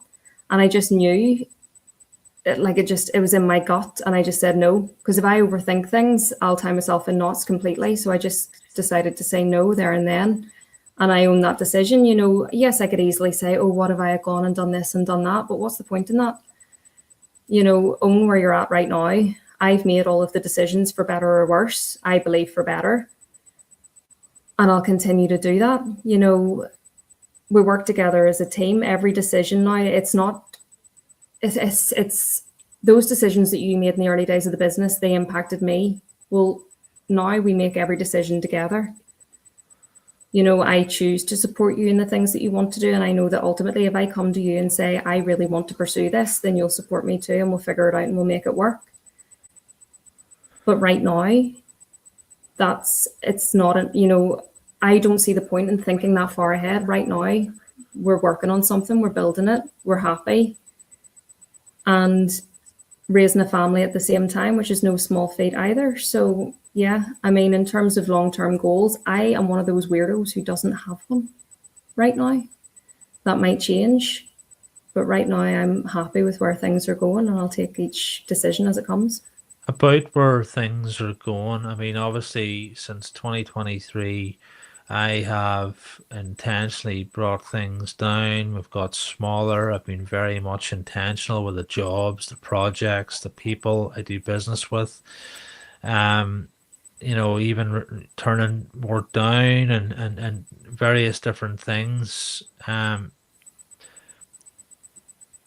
I know we've obviously discussed it, but how do you feel about all that? Because I remember you at the time, maybe, you know, saying, you know, this is huge turnover, you know, when you're gonna let this go. It's a huge customer. I think you know who I'm talking about. This is before even this was 2022. And I said, but Danielle, you don't understand. You know, I feel like I'm being restricted. I feel like I can't spread my wings. So when we take that back to then and having that trust, you know, and I suppose again trusting me and supporting me, but at the time you thought it was, I think you thought it was a silly decision. Yeah, I mean, we had the conversation several times before we actually then decided to go in a different direction. So I think, again, it's one of those things I've learned with you. I now know if it's a fleeting idea or if it's something that you actually feel very strongly about, because the conversation will come back around, you know, in sort of quick succession. And it's like, okay, you serious about this? I think you froze again, Danielle. Oh no, hold on, I'll go out and come back in. I'll 2 see you in a seconds. minute. So folks, if don't forget to subscribe on YouTube. If you're following us on YouTube, on the first week of September, you have the chance to win a Graco 395 and come into the academy with me for a day on a airless basics course or advanced, depending on where you're at. So be sure to check that out. I know a lot of guys have shared the post, liked it, but they haven't actually subscribed to YouTube. So be sure to subscribe to YouTube. And as always, I appreciate the support, the messages, the phone calls, and just share the podcast. It's a way of showing me that we're doing a good job, and Danielle spent the money wisely, I suppose. So yeah, just getting back to obviously those huge big business decisions and sort of knowing that um what's that beeping noise? Is it the beeping noise that I told you about earlier? I don't know what that is. It stopped again. Um it's sort of as a business and being partners in business, having that trust, I suppose, that, we'll work it out. Um Yeah. so yeah, like how does that feel being obviously I come up with all these ideas and decisions, but they're not. It's not like, do you want a coffee? Do you want milk or do you want milk and sugar? It's like here's 6 figures of turnover. And for somebody out there, I suppose where I'm going with this is right. I was in, doing loads of work, loads of turnover, and I knew I was miserable doing it, and I knew it was Groundhog Day, and I just felt like it was as if there was a rope around my arms, and I couldn't. I just wanted to break free because I had so Mm. much more to give, and it turned out to be the best decision I've made in business, and it led to so many more awesome things, to bigger opportunities, amazing profits, and getting to see so much more that was out there. But from your perspective, where were you at Um, that time? I mean, I was definitely scared when we decided to change direction.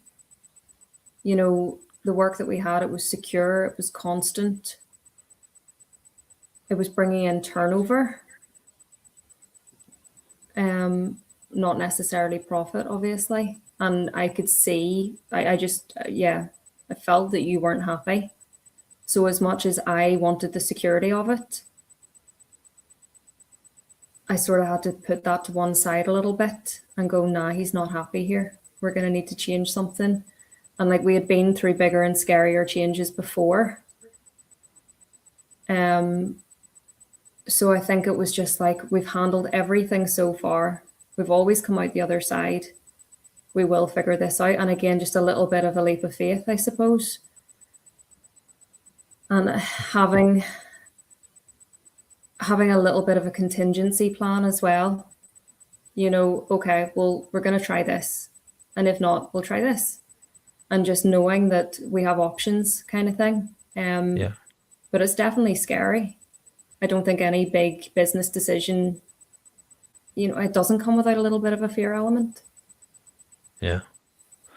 I think the point as well is just if anyone's listening and they are in a position where they feel like that, you know, if they give up a contract or give up a certain type of job, knowing that it's not something they want to do, my advice to you would be you don't have to make this a high risk decision.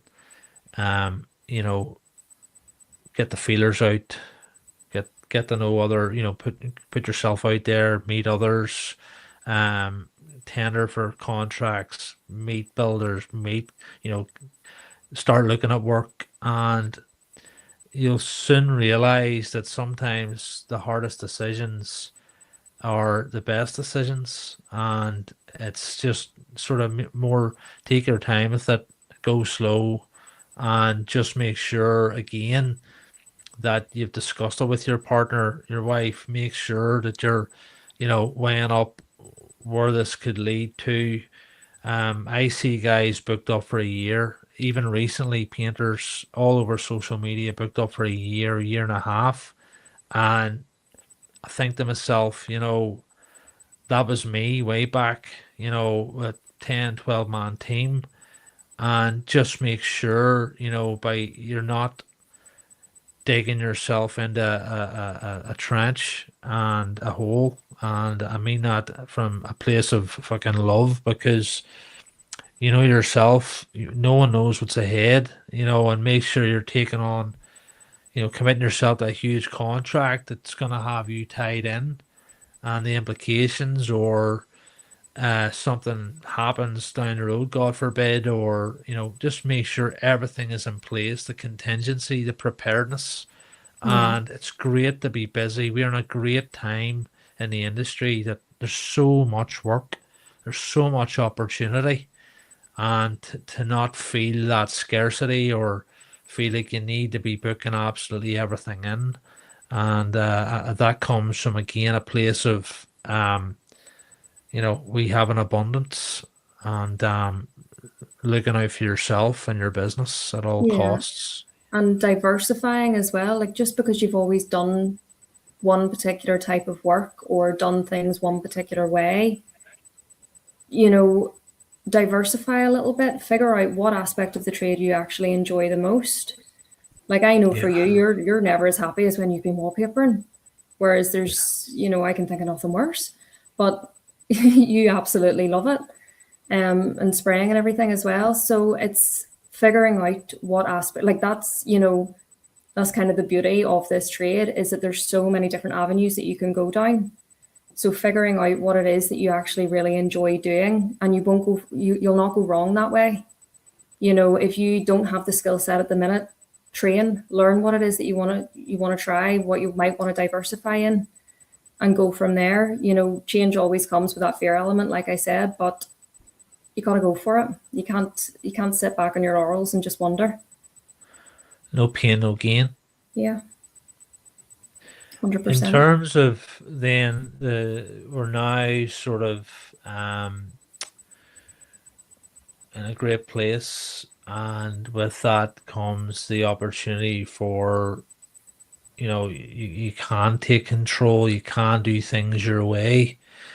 I think the sooner you can get yourself in a position where, you don't, um you live life in your terms, and, to the guy, it's like, look at me. I went out, I was buying every machine, I was buying vans, ticking things up, borrowing, you name it. Just remember, it's, we want to get the bills to the lowest point, get our costs Mhm. to bare minimum in business. Like, for instance, if your operational costs are £70 a day, even by looking up bills, trying to get better deals, selling equipment that is not being used, not the stuff that's used all the time, stuff that's sitting for months. A van is not really required.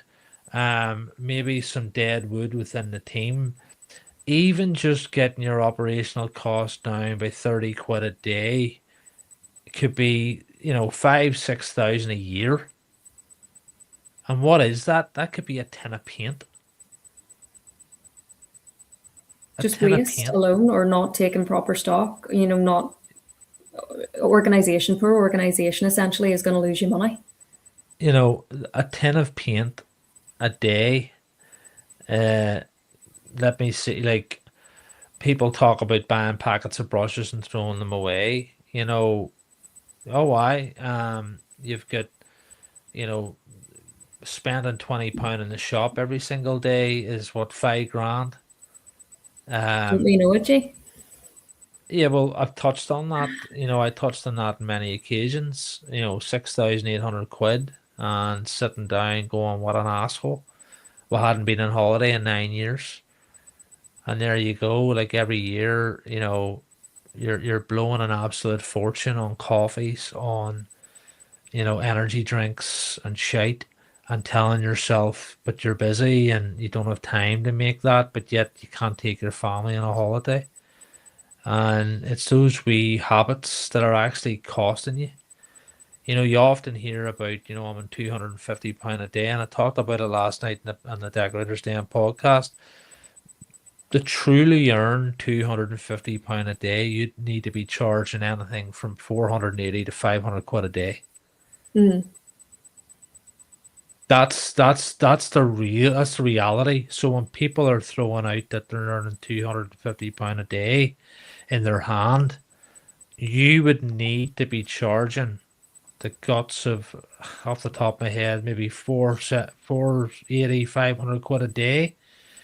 If you're only taking home £250 gross, I would say you're taking home anything from 80 to 110 quid.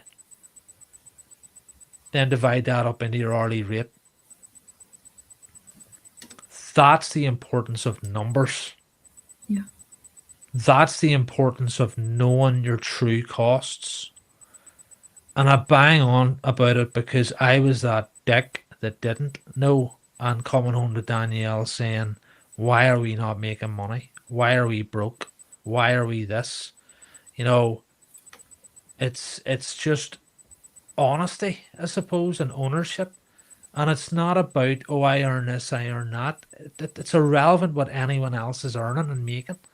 It's just making sure that you are charging and aware, and you have clarity in numbers, clarity within your business, because no one else is going to do it for you.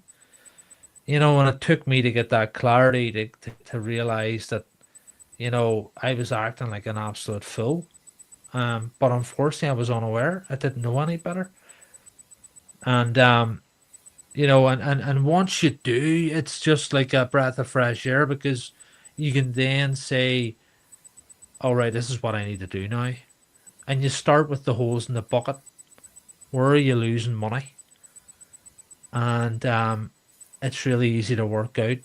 And Danielle, you know that because you used the difference between my receipts 6-7 years ago to now. I think you sent me a photo recently of my expenditure last month, and I think there was one. Yeah, I sent you a photo of the bank statement, your bank statement, and said, God, it's going to take me forever to get through this. There was like 3 transactions on it. You know, and it's just ruthless because, you know, spending's easy.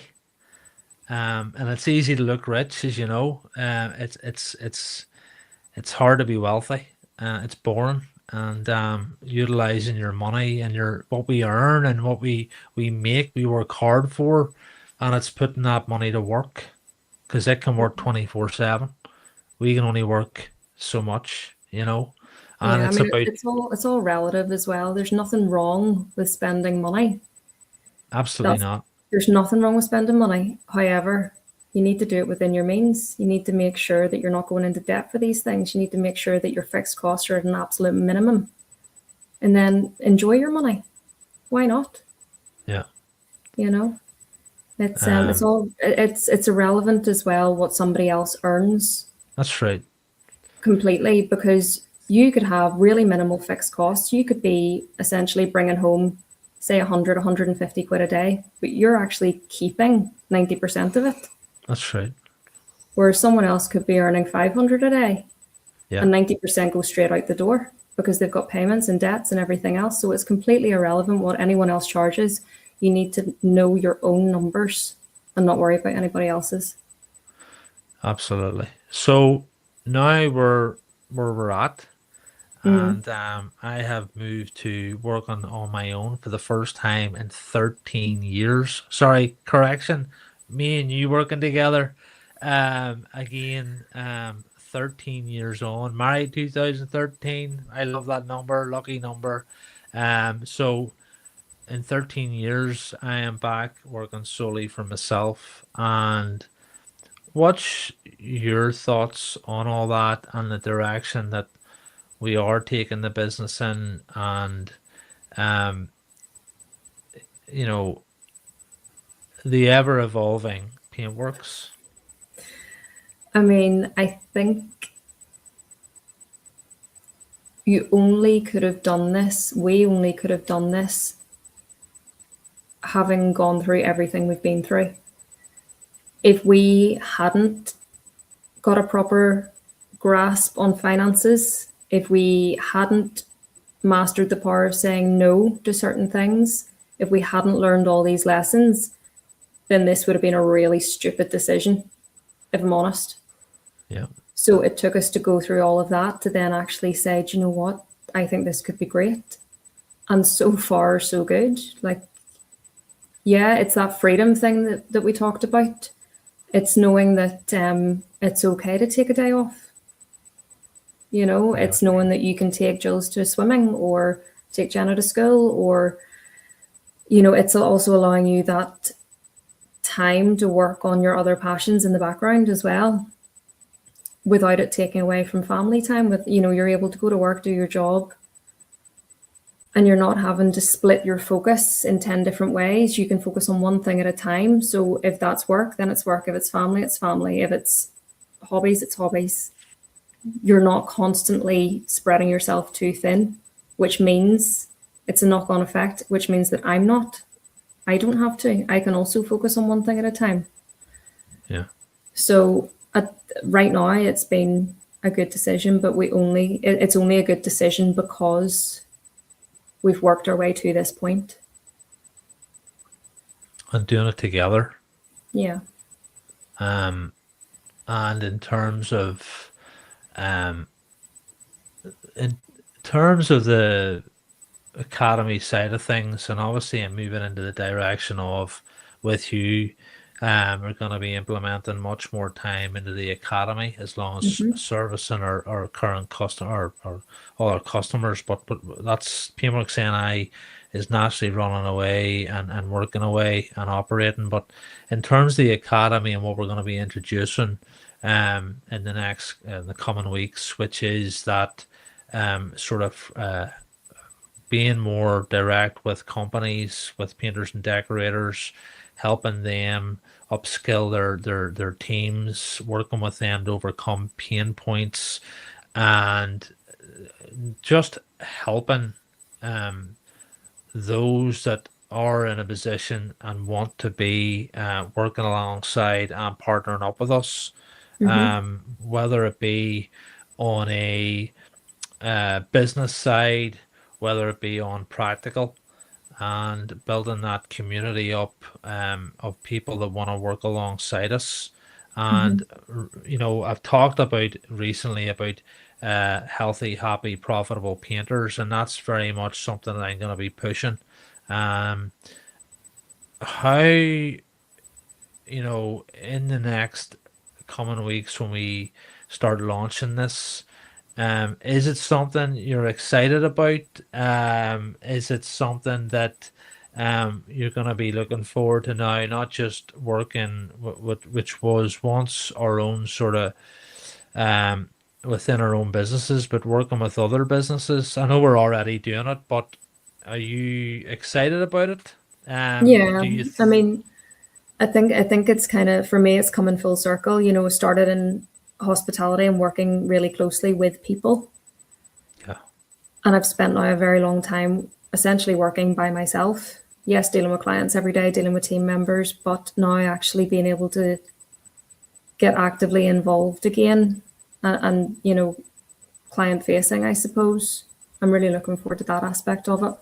Like, there's nothing better than, you know, even at the likes of the events, that whether it be the taster events, the courses through the academy, Paint It Forward, the best part for me is always having the conversations with people.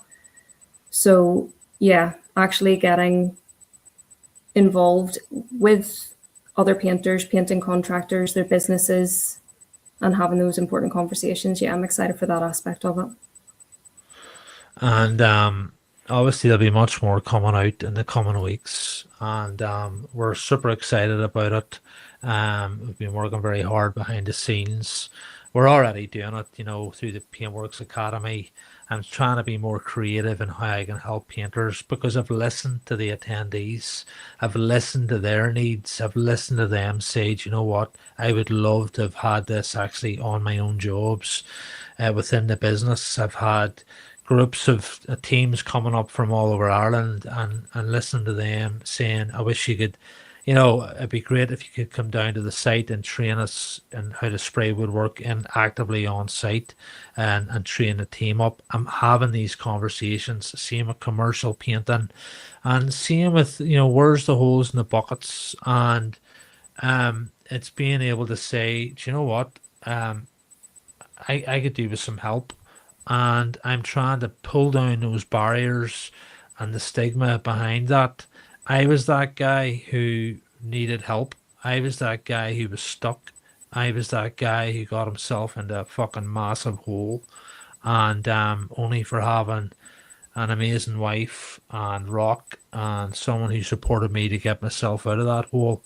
Um, I know I wouldn't have got through it without Danielle, and the transition of the academy. We have really enjoyed the live events, the kitchen one even most recently, and it's taken that to a new level, and it's scaling that to where we can come to you and come to your company, come to your business. It doesn't matter where it is. It's about having a conversation, and that's, it starts with a conversation. The problems are very easily fixed. The solution's much easier, but we have a resource problem in the UK and Ireland where we are struggling. We are seeing so many companies recently that are booked up for a year and a half, where how do we fix this? And we are going to be coming up with our own private paint and decorating program through the Paintworks NI Academy. Or actually dropping the NI, it's going to be Paintworks Academy. And we want to try and solve the very things that's stopping the progression of painting companies and painters, decorators, sprayers, you name it. And it's not because we know it all. It's because what we do know, we want to share and we want to assist. And we get a lot of joy out of working with people in the industry. And we've made a lot of really good friends over the last lot of years. And we've seen people absolutely smash it. And it's so nice and refreshing to get Danielle on. A lot of the guys and girls that have met Danielle, know she's famous for the sausage rolls and the buns, but ultimately it's those conversations and the being able to remember that when you strip it all back, we're all painters and decorators doing the exact same thing. And we're trying to have a good life, provide and keep her lit. And I suppose, moving on from that, Danielle, is there anything you feel we have maybe left out or missed that you want to share? Do you think there's anything that you want to talk about that maybe I've not talked about? Although there's about 500 things you could talk about, but we've just hit the 2 hour mark. I think we've covered pretty much everything, Jay. I think we've gone from start to finish. Well, not finish, start to present, put it that way. We're only getting started. Yeah, I mean, in terms of what comes next, like you say, it's certainly not that you and I think we have it all figured out or anything like that. It's just fair to say that we have made a shitload of mistakes. Yeah. And that we have done our best to learn from them. And so if we can pass on a little bit of that knowledge for people who are experiencing the same sort of pain points that you're talking about, then why would we not? Why not try to help a little bit and help people to avoid making the same mistakes that we did, Well, that's all it is. It's not claiming that you know it all or that you're better than anybody. It's being able to share the stories, share the lessons, and that's how we all learn and be progressive with it. But we're gonna bring this to an end. I have, as always, love and enjoy your company. You're my everything. You're my world, and I really appreciate everything you've done for me and the way you've supported me. Not only an amazing wife, amazing business partner, but most of all, you're an amazing mum and friend. So I thank you for doing this tonight. I know you weren't 100% keen on it before, but it's been an absolute pleasure. And hopefully, if you're listening during work, it's helped in some way and you can relate to it. That's what it's all about. It's about keeping it real, keeping it raw, and keeping it relatable. We're all painters and decorators. Let's just keep moving forward. And Danielle, thank you so much. Thank you so much. And I will see you in about 5 minutes. I'll put the kettle on and make a cup of tea. Get a glass of wine. No, thank you, kiddo. I'll speak to you soon. See you later.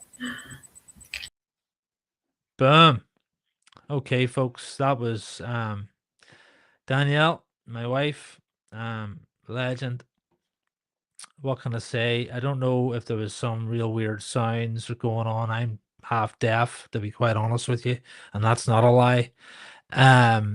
So apologies and a couple of frozen screens, but it is live. It's the only way to do it. It's keeping it raw and honest, and we try and share our vulnerabilities. We try and share and be as honest as we can because it's the best way.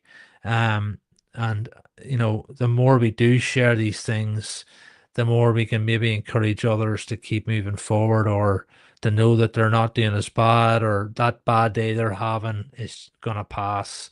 We all have winters, we all have shit periods, and we have had our fair share.